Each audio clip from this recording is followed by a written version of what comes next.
à tous et bienvenue sur la chaîne du temps libre. Moi c'est Anso et aujourd'hui on se retrouve pour une nouvelle vidéo. C'est plus ou moins un service presse, c'est pas via le site simplement, c'est via l'autrice directement. Et en fait ça fait, je l'ai lu quand janvier je crois. Sauf que comme c'était un e-book, je l'ai complètement zappé. Alors je suis profondément désolée pour l'oubli, j'ai trop honte. En général, je me note au moins sur un papier dans ma liste, dans ma pile à chroniquer, je me mets un petit post-it entre pour ne pas oublier. Et là, je l'ai complètement oublié. Bon, désolée. Du coup, je remercie l'autrice pour le partenariat. C'est super gentil parce que je m'y attendais pas. Je sais même plus, je crois que c'était via Instagram. Et ça m'a surprise. Voilà, merci encore. Donc je vais vous parler du livre, il s'agit de Destin croisé, le tome 1, écrit par Anne-Sophie Henniker, et je crois que c'est auto-publié. Au pire des cas, je vous mets un petit insert si j'ai dit une boulette. Ce qui m'a intéressé, c'était que pour une fois, on parlait des anges. C'est vrai que c'est une mythologie que je lis pas énormément. Je sais, j'ai exactement dit ça pour Gardien des anges de Michel Beck, mais c'est vrai. À part ça, je ne lis quasiment pas d'anges, enfin de livres d'anges. Genre Hush Hush, moi je l'ai toujours pas lu, hein. Pour vous dire, ça fait quoi? Ça fait plus de 10 ans qu'il est sorti. J'ai le tome 1 quelque part là-dedans. Au passage, j'ai réorganisé un peu, mais j'ai pas filmé. Donc je vous montrerai pas parce que de l'autre côté, ça fait toujours peur. Non, c'est vrai, les anges, j'en lis pas énormément et du coup j'avais envie de découvrir des histoires d'anges. Je sais pas, ça devait être la période, voilà, j'avais envie. Alors, je vais pas être méchante, mais grosso modo, j'ai pas aimé le titre. Faut pas m'en vouloir. J'ai rien contre l'autrice. J'ai trouvé que son style d'écriture était sympa, mais après, il n'y avait rien de très accrocheur. En tout cas, rien qui m'a séduit, moi. Je précise aussi, c'est mon avis. C'est jeunesse. On va suivre Naomi. Je cherchais son nom. Naomi qui arrive dans une nouvelle école. Et en général, elle se fait pas trop d'amis, voilà. Elle va réussir à s'en faire. Évidemment, elle va craquer pour le beau gosse de l'école. Beau gosse qui est prisé par la peste de l'école. Voilà. Du coup, le pitch est un peu bateau, un peu vu et revu. C'est tellement classique qu'il n'y a rien de surprenant qui sort du lot. Là, ça m'a manqué aussi. Après, c'est le côté qui sort un peu du lot, c'est le côté ange. En général, c'est le côté vampire, là, c'est des anges. Bon. Je dois dire que ouais, j'ai eu du mal pour le lire parce que j'ai mis beaucoup de temps. Il y a beaucoup de choses en fait qui m'ont gênée, mais je pense que vraiment c'est lié à mon âge maintenant.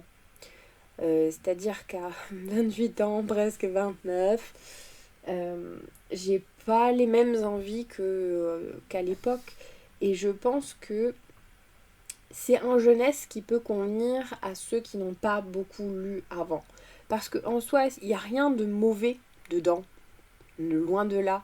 C'est juste que quand on a commencé à lire beaucoup d'histoires de ce genre, c'est vu et revu et ça n'a plus rien d'original finalement. Et c'est ça mon problème. Il y a des fois où pour moi ça allait beaucoup trop vite parce que les choses s'enchaînent à une vitesse alors que je suis quelqu'un qui aime quand on prend le temps d'expliquer. Alors pas trop non plus, hein, mais il faut savoir doser. Et c'est vrai qu'au bout d'un moment, c'était un enchaînement et j'étais là et je comprenais plus. Des fois j'avais l'impression que tellement ça allait vite, de louper des choses. Voilà. Et autant, par moment, l'autrice s'attarde un peu beaucoup trop pour moi sur des détails dont on s'en fiche, mais royalement. Surtout à l'école, quand ils sont au lycée. Je crois qu'on a quand même des chapitres où on suit une journée type à l'école. Ils sont en cours de maths, et puis ça sonne, elle va vite aux toilettes, elle voit sa meilleure amie, elle lui dit un truc, mais rien d'important. Et ensuite ils vont en français, et après en sport, et puis c'est l'heure de rentrer à la maison.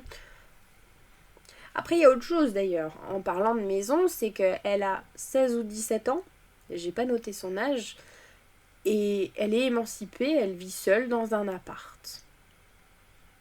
Et finalement, les parents ne sont pas morts, pas en mauvais termes, rien. Juste que elle vit pas avec eux. Mais tout se passe bien. Et j'ai pas compris. Pour moi, ça, par exemple, c'est quelque chose qui aurait mérité beaucoup plus d'explications. Parce que c'est pas courant, en fait. Ça arrange souvent les auteurs, évidemment, d'oublier les parents des ados. Mais ils sont là, normalement. Donc là, elle vit pas avec eux. Mais le pourquoi du comment, moi, j'ai pas compris. Le souci aussi que j'ai eu, c'est que Naomi, elle voit... J'ai pas noté son nom. Ah, c'est malin. Le perso principal, le super beau gosse, elle le voit, comme ça. Elle arrive, elle le rencontre, et c'est bon. Ça y est. Elle l'aime. Au début, elle dit non, mais non, pas du tout, mais il m'intéresse pas. Mais en fait, si, on sent qu'elle est déjà amoureuse. Et ça, pour moi, c'est plus possible de voir ça dans les livres parce que ça ne se passe pas comme ça.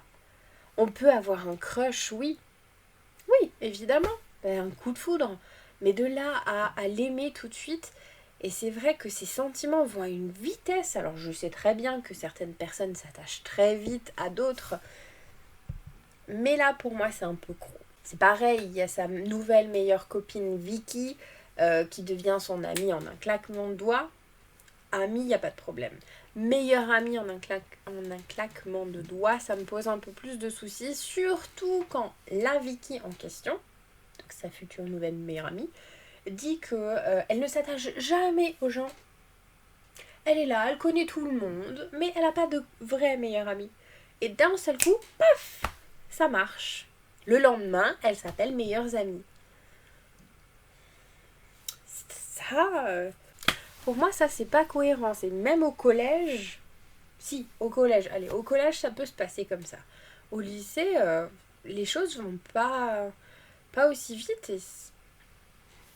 Ah, ça m'embête, hein, parce que... c'est vraiment pas contre l'autrice, c'est juste que pour moi, tout ça, c'est pas crédible. C'est peut-être lié, comme dit, à mon âge, hein. C'est possible parce qu'à l'époque ça m'aurait même pas fait tilt, j'aurais peut-être même pas remarqué du coup, mais voilà. Par contre, il y a le deuxième garçon, il y a 2 filles et 2 garçons. Évidemment, le premier, j'ai oublié son nom. Mais par contre, le petit Jace, là j'ai retenu, m'intrigue beaucoup. C'est-à-dire qu'il a le look du bad boy. Et vous savez qu'Anne-Sophie et les bad boys, c'est toute une histoire. Je ne l'explique pas toujours, mais voilà. Il a tout du bad boy, le mec qui s'en fout de tout, qui fait sa petite vie, un peu rebelle, voilà. Bref, vous voyez le genre. Et en fait, il n'est pas si développé que ça, il m'intrigue beaucoup. Et mais pareil, après, au bout d'un moment, d'un seul coup, c'est devenu leur meilleur ami, ils sont toujours fourrés ensemble, quasiment. Il y a des choses comme ça, niveau crédibilité, ça passe pas trop, mais... il m'intrigue. Le souci, c'est que tous les aspects négatifs que je viens d'évoquer me restent encore bien gravés dans la mémoire. Et du coup, j'ai reçu aussi le tome 2, mais je sais vraiment pas si je vais le lire, vu comme j'ai un peu mouliné avec le premier, et que les personnages, à part Jace, ne m'intéressent pas plus que ça. Est-ce que ça vaut le coup? Est-ce que je vais quand même prendre ce risque? Je ne sais pas encore. Je ne suis toujours pas décidée, ça fait 3 mois. Le petit souci, pour que je m'attache au personnage, c'est qu'en général, il faut quand même qu'ils soient un minimum développés. Là, je trouve que sur leur personnalité, sur leur manière de voir la vie, de voir les choses, sur ce qu'ils aiment faire, ce qu'ils n'aiment pas faire, etc., on n'en sait clairement pas assez. Si le personnage n'est pas assez travaillé, je peux pas m'y attacher. Et je pense que ça a joué grandement là-dessus. Par contre, au niveau de l'histoire, même si c'est simple, ça avait rien de très surprenant, très original, j'ai bien aimé parce que malgré de nombreuses facilités dans les aventures, il se passe quand même des choses et il y a un petit mystère et à la fin on se retrouve vraiment dans un problème quoi. Il y a une situation qui demande une vraie résolution et c'est pas facile du tout. Je peux pas vous le dire sinon je vous spoil évidemment. Bon après c'est lié aux anges etc. Ça c'est sûr. Mais il y a quand même des choses qui sont sorties un peu de nulle part pour amener cette situation. Soit je ferme les yeux là-dessus parce que j'ai trouvé original ce problème. Dit comme ça, c'est horrible, j'ai l'impression de ne pas pouvoir être claire et je ne peux pas l'être sinon je vous spoil. Mais voilà, il se passe quelque chose, même si c'est pas toujours très crédible la manière dont on y arrive, il se passe quelque chose et il faut résoudre ce gros problème.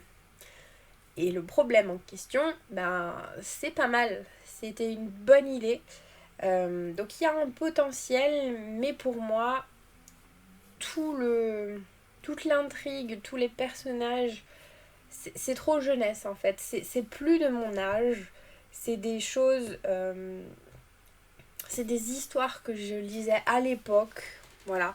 Mais là, pour moi, il me faut vraiment beaucoup plus.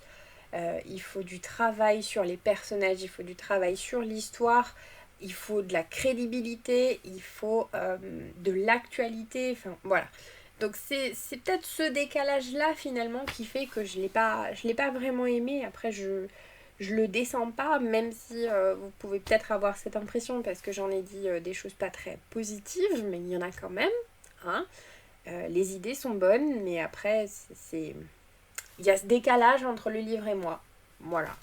Donc moi je vous le conseille après si vous aimez les histoires d'anges. Et j'ai vu sur Livre Addict que beaucoup l'ont aimé, donc il n'y a aucun problème. C'est mon avis personnel et c'est pas parce que moi je l'ai pas aimé qu'il pourra pas vous plaire. Je vous le dis toujours dans les vidéos où je vous parle d'un livre que je n'aime pas. C'est aussi important de dire pourquoi on n'a pas aimé ce livre-là. Et d'en parler en fait. Pour moi ça me semble logique de vous dire les livres, enfin de vous parler des livres que j'ai aimés, que j'ai adorés, les coups de cœur, etc. De ceux où je suis mitigée et de ceux que je n'ai pas aimés et de vous dire pourquoi. Donc je suis pas en train de dire loin de là que le livre est nul, mais pour moi il y a ce décalage, il manque du travail pour que j'accroche moi à mon âge actuel. Voilà. Je vous le conseille si vous aimez, comme dit, les histoires d'anges, si vous avez envie de tenter.